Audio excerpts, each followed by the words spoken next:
Jadi yang kami lakukan sekarang ini hanya dengan dua cara, yaitu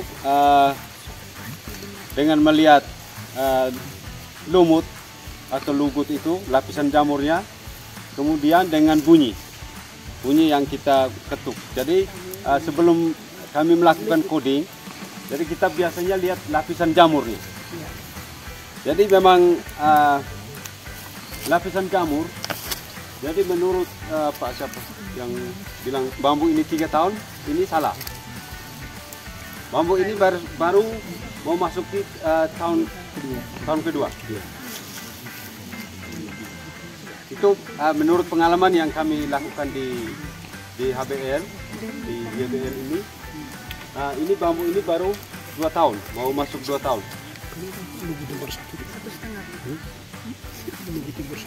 Kemudian kita melakukan pengenalan jamur tadi dengan ketuk bunyi. Nyaring. Mana yang lebih nyaring? Yang ketiga. Yang kedua. Lebih jelasnya saya minta. Warna toh. Berarti kan biasa satu ada berapa lapisan nih? 1, 2, 3. Berarti dia sekitar itu. Sekitar 3 tahun. Lapisan akar. Panonya ini. Oh, lapisan panonya. Nah, jadi untuk mengetahui usia dari lonjor itu bisa kita lihat dari pano-panonya ini. Oh iya, belum ini ada.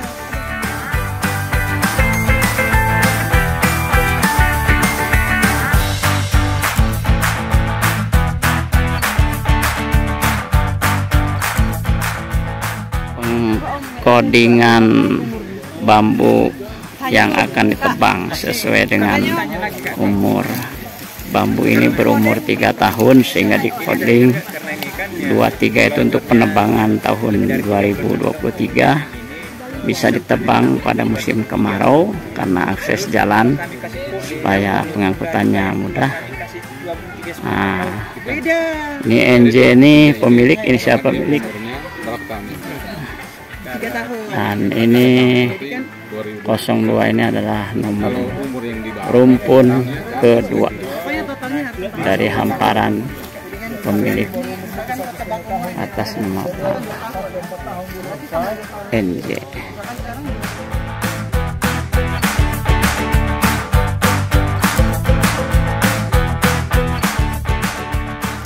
Ciri-ciri lonjor yang sehat,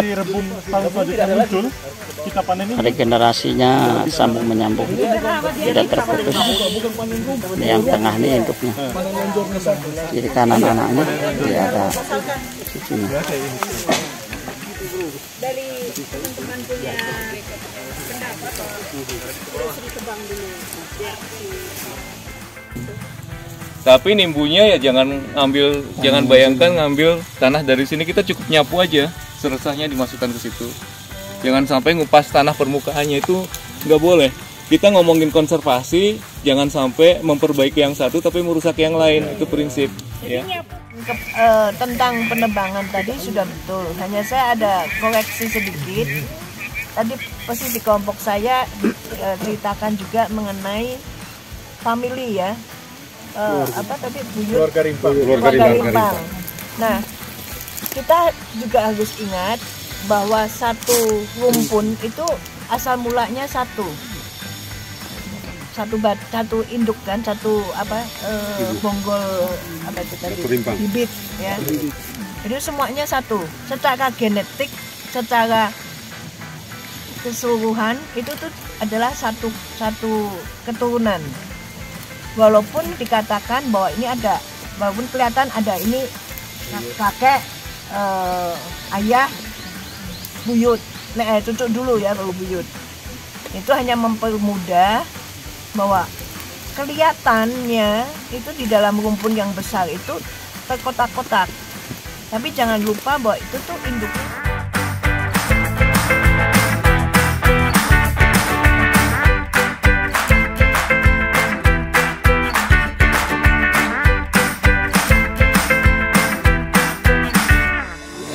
Berapa rencana Masih kita menyebutkan poin-poin dulu. Ini harus disusun sebenarnya. Penyusunan rencana tindak lanjut sekolah lapang bambu.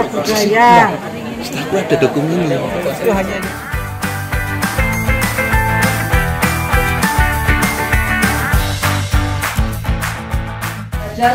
belajar praktek. Nah, saya mohon juga yang pengalaman di lapangan itu juga di-sharing dengan teman-teman ini. Di-sharing juga dengan teman-teman Yayasan Bambu agar terjadi cross learning. Saya pernah tanya kepada Prof. Eli, kenapa misalnya bambu di sini 7 tahun, bambu di Kalimantan 4 tahun, udah bisa dipanen? Oh, ternyata geofisik tanahnya lain. Loh, jangan-jangan di Jawa 3 tahun gitu. Nah, kan berarti harus ada pembelajaran.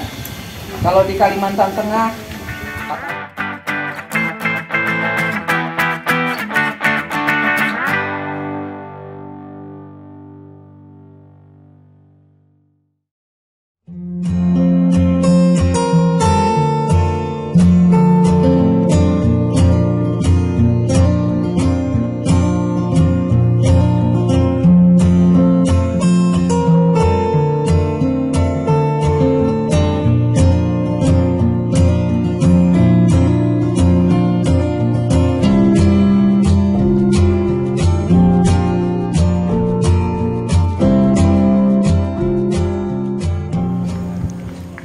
lokasi pembibitan sistem kepompong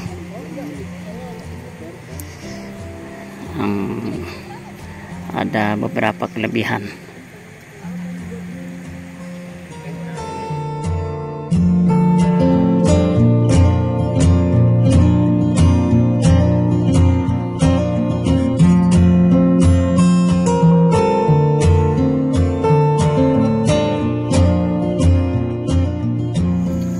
Berarti dari cabang yang ada di batang bambu yang masih hidup, kita kan ambil cabang, dimasukkan ke polybag, tunggu sampai entah itu 10 sampai 25 helai daun, bibit tersebut ditanam di areal kepompong atau dengan istilah lain areal penggemukan ya, untuk gemukkan rimpangnya yang sebenarnya batang utamanya bambu kan di rimpangnya bukan di batang.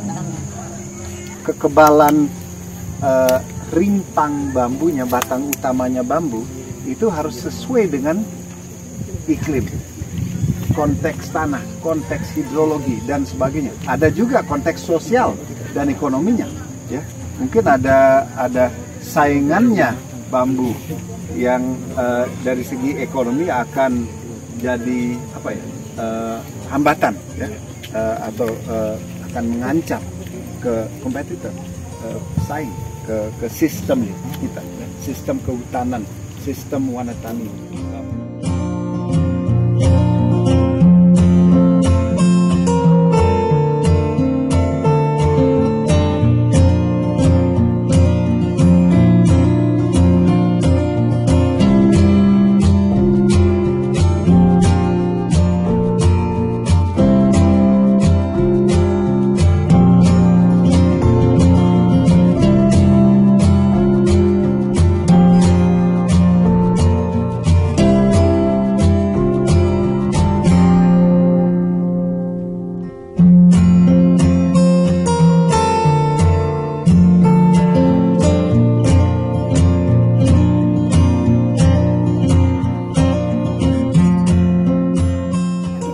Ini batangnya segini, ini cabangnya segini kan tidak mungkin dia tahu sini kan.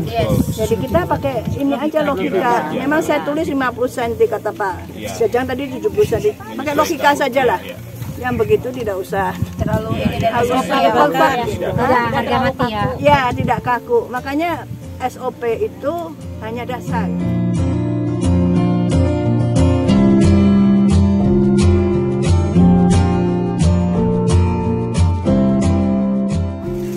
Kalau rumpun bambu yang layak menurut HBL itu satu rumpun bambu itu ada 36 lonjor. Kalau 36 lonjor itu dikatakan rumputnya layak. Tapi kalau kurang dari 36 itu dikatakan belum layak, hingga belum bisa panen.